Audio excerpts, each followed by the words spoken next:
नमस्कार। आज का जो हमारा टॉपिक है वो इंडस्ट्रियल सोशियोलॉजी में हमारा जो टॉपिक है,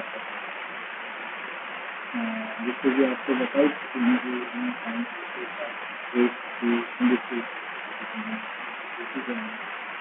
मनुष्य द्वारा कार्य से बचने के कारण causes of people escape from work।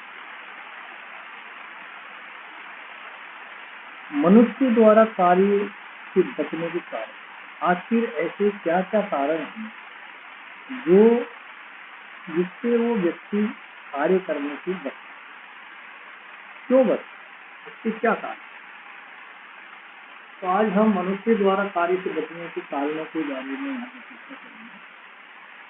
मनुष्य कार्य क्यों करता है ये भी हमने देखा, और आज हम ये देखेंगे मनुष्य कार्य से क्यों बचता है। तो सामान्यतः समाज के अधिकांश व्यक्ति कुछ न कुछ कार्य करना चाहते हैं, लेकिन इसके विपरीत हम देखते हैं कि कुछ ऐसे व्यक्ति भी होते हैं जो कार्य करने से बचना चाहते हैं। उन्हें कार्य भार लगता है तथा वे कार्य को टालने का प्रयास करते हैं। लेकिन समस्या ये है कि एक ओर तो मनुष्य स्वभाव से कार्य करने की प्रवृत्ति रखता है, इससे उसकी विभिन्न आवश्यकताओं की पूर्ति होती है, फिर भी वह इसे टालने का प्रयास क्यों करता है? आज हम औद्योगिक समाज में कार्य को टालने की समस्या या पहले की तुलना अधिक हो गई है, इसके निमित्त तो हम यहाँ पर औद्योगिक समाज में कार्य को जो टालने की प्रवृत्ति है वो बढ़ने। इसका क्या कारण? इसका पहला कारण है कार्य में कठिनाई। औद्योगिक विकास की प्रक्रिया में कुछ कार्यों का निष्पादन बड़ा जटिल हो गया। कार्य करने में तकनीकी जो सक्षमताएं ज्यादा हो गई। मशीनों के बढ़ते हुए प्रयोग में कार्यों को नीरस बना दिया। अतः कार्य की कठिनाइयों एवं नीरसता से बचने की दृष्टि से मनुष्य कार्य को टालना। इसके बाद में दूसरा जो कारण है वो है कार्य की दशाओं से तात्पर्य है कि कुछ कार्यों की दशाएं बहुत ही निम्न स्तर की, जिनके कारण व्यक्ति को कार्य करने में कष्ट अनुभव, जैसे सुधुआई, पर्याप्त प्रकाश का अभाव, कार्य के अधिक आदि। अतः व्यक्ति इन कष्टदायक दशाओं से बचने की का प्रयास, तो वो कार्य से फिर बचने की कोशिश। तीसरा है व्यक्तित्व को महत्व नहीं देना। व्यक्तित्व को महत्व न देना भी कार्य को टालने के लिए एक बहुत बड़ी जिम्मेदारी है। तो इसमें हम व्यक्तित्व को महत्व न देना, यानी कि आज की औद्योगिक व्यवस्था में मशीनों का महत्व बढ़ गया तथा व्यक्ति का महत्व कम हो गया। पूरे उद्योगों में एक मनुष्य का महत्व बहुत ही नगण्य होता है। उदाहरण के लिए जैसे स्कूटर के कारखाने, एक श्रमिक एक निर्धारित माप का पेज बना, स्कूटर निर्माण में उसका योगदान बहुत ही कम है तथा जिस मशीन को वो प्रयोग करता है उसे किसी भी श्रमिक द्वारा प्रयोग नहीं किया जाता। इससे किसी व्यक्ति विशेष का कोई विशेष महत्व नहीं। अतः उद्योग में उसका योगदान नगण्य होने से इसमें दायित्व और गौरव की भावना ज्यादा विकसित नहीं होती। इससे कार्य के टालने में जो है कोई खतरा अनुभव नहीं, क्योंकि उसका जो महत्व है वो नहीं रहता है, वो उसका महत्व नहीं रहता है और वो दूसरा व्यक्ति भी कार्य कर सकता है। उसका महत्व यदि वो व्यक्ति वही करे तो उसका महत्व ज्यादा है। तो इस तरीके से कार्य को टालने मैं क्यों करूँ, वो दूसरा व्यक्ति कर लेगा, इस तरीके से। इसके बाद में दायित्वों में कमी होता है। दायित्व जो है इनमें कमी। वर्तमान औद्योगिक व्यवस्था में कर्मचारी का जो दायित्व है बहुत कम होता है। उत्पादन क्रियाओं में बड़े पैमाने पर विशिष्टीकरण पाया जाता है। माल की व्यवस्था व विक्रय का कार्य इसका नहीं होता। एक ही कार्य को करने वाले बहुत से व्यक्ति होते हैं।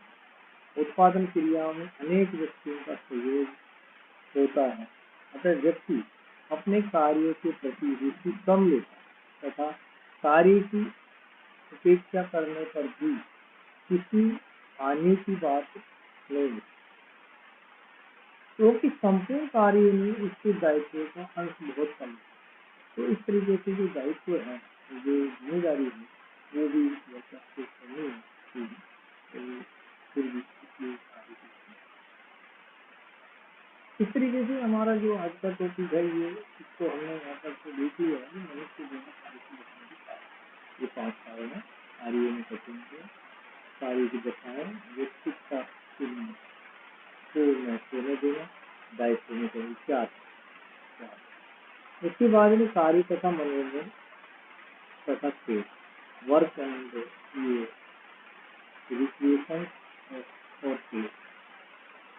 तो यहाँ पर मनोरंजन को खेल की बात करें तो यहाँ पर भी देखते हैं कि कार्य तथा मनोरंजन और खेल, ऊपरी तौर से कार्य या मनोरंजन या खेल में समानता लगती है, क्योंकि दोनों ही किसी उद्देश्य के लिए किए जाते हैं तथा दोनों में ही मानवीय क्रियाओं का समावेश है तथा थकान भी दोनों में पाई जाती है, कार्य और मनोरंजन। लेकिन इस समानता के होते हुए भी इन दोनों में प्रयास करना। कार्य में वांछित विषय की प्राप्ति के लिए क्रियाएं केंद्रित की जाती हैं, जिसमें विषयकर्ता की क्रियाओं को निर्देशित और समन्वयित करता है, जबकि मनोरंजन या खेल कर्ता से संबंधित होता है तथा उसके लिए ही किया जाता है, अर्थात कार्य का संपादन कार्य के विषय द्वारा होता है तथा मनोरंजन में मनोरंजन कर्ता की आत्मगत इच्छा से ही मनोरंजन की क्रिया का परिचालन होता है। हम उदाहरण की बात करें तो उदाहरण के लिए जैसे गोली और चांद एक दिन शिकार के लिए जंगल में जाते हैं, दोनों ही अपने साथ बंदूक या कारतूस रखते हैं तथा शिकार के लिए जंगल में चक्कर लगाते हैं।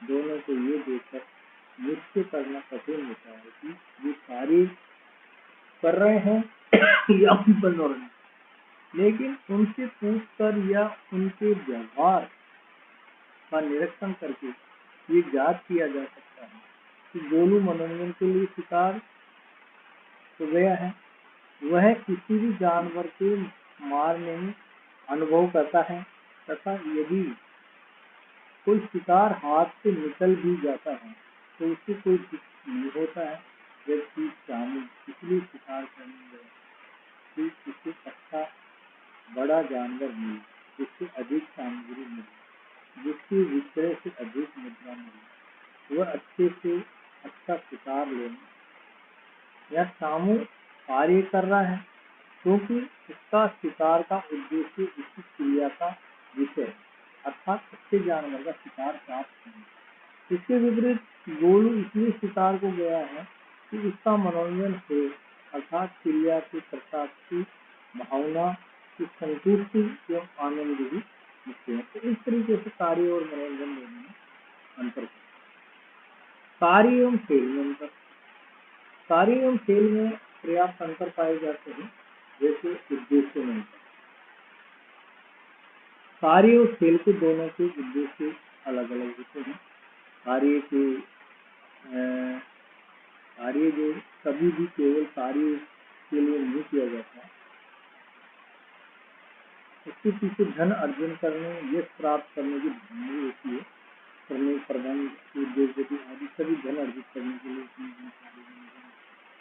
यानी भविष्य में मिलने वाला लाभ में कार्य करने के लिए प्रयोग करते हैं। तो कार्य में उद्देश्य अंतर होता है, खेल में अंतर होता है। खेल का कार्य विरोधी अंतर, कुछ व्यक्ति खेल को कार्य का विरोधी भी मानते हैं। खेल में जो व्यक्ति जो शक्ति जो समय लगता है उसके कार्य पर विपरीत प्रभाव पड़ता है, कार्य कम होता है, खेल से कोई ठोस वस्तु प्राप्त नहीं होती, जबकि कार्य से प्राप्त होती है। अतः खेल में समय नष्ट करने के कार्य नहीं होते।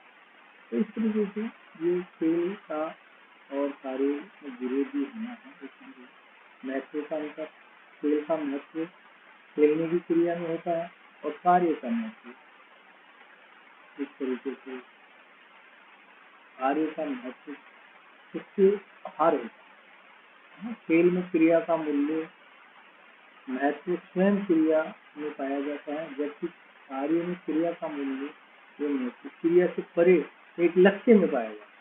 इस तरीके से महत्व शक्ति का खेल से मनोरंजन होता है तथा थकान दूर होती है और कार्य करने से कोई शक्ति को खेल द्वारा पूरा किया ये चीजें और कार्य का मानसिक का ठीक बनना होता है।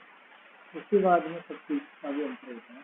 परिणाम प्राप्ति की अवधि में अंतर खेल एवं कार्य से प्राप्त होने वाले परिणामों की अवधि में अंतर होता है। खेल का उद्देश्य सुख प्राप्त करना होता है, वो मनोरंजन करना होता है। खेल के ही प्राप्त होना प्रारंभ हो जाता है। खेल से ही यह खेल से ही प्राप्त होना प्रारंभ हो जाता है। लेकिन कार्य में फल तत्काल प्राप्त नहीं होता, बल्कि कार्य समाप्त होने में या कभी कभी काफी विलंब से प्राप्त होता है। तो ये कार्य से सुख भविष्य में ही प्राप्त होता है। कभी कभी मानसिक उद्देश्य की पूर्ति न होने पर कुछ स्थान दुख भी मिलता है। इस तरीके से इसकी चीजें मनोवर्ती में अंतर कार्य एवं खेल में भिन्न भिन्न प्रकार की मनोवृत्ति पाई जाती है।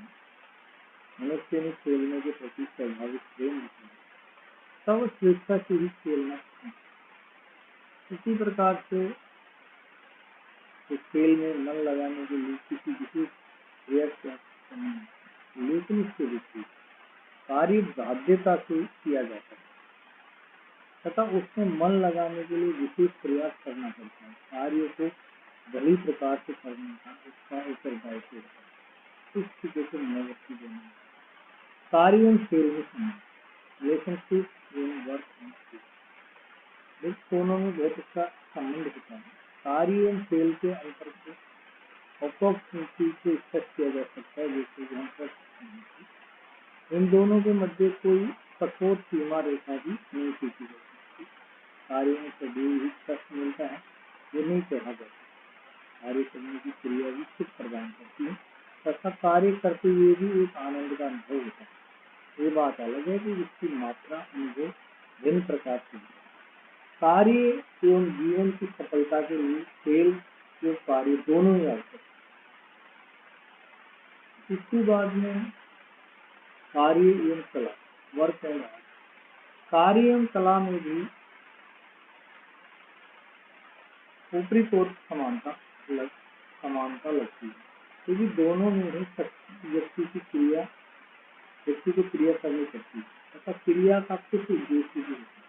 लेकिन शिक्षणता से अध्ययन करने से कार्य एवं कला में क्रिया का अंतर ज्ञात होता है। कला केवल कला के लिए ही होती है, किसी अन्य फल या परिणाम के लिए नहीं की जाती। गाना, नृत्य करना, वाद्य यंत्र बजाना संबंधी आदि कलाओं में कोई बाहरी विषय वस्तु नहीं होती। एक बार क्रिया हो जाने पर बाद में कुछ वस्तु या फल शेष नहीं रहता। जैसे चित्र बनाना, मूर्ति का निर्माण करना आदि बाहरी विषय भी होते हैं। तो इस तरीके से कार्य और कला दोनों में संबंध है और दोनों में अंतर भी है। ये आज का टॉपिक है।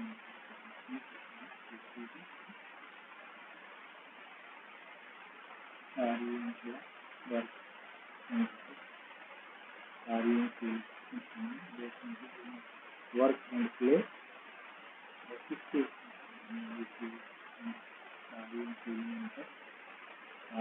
मनोरंजन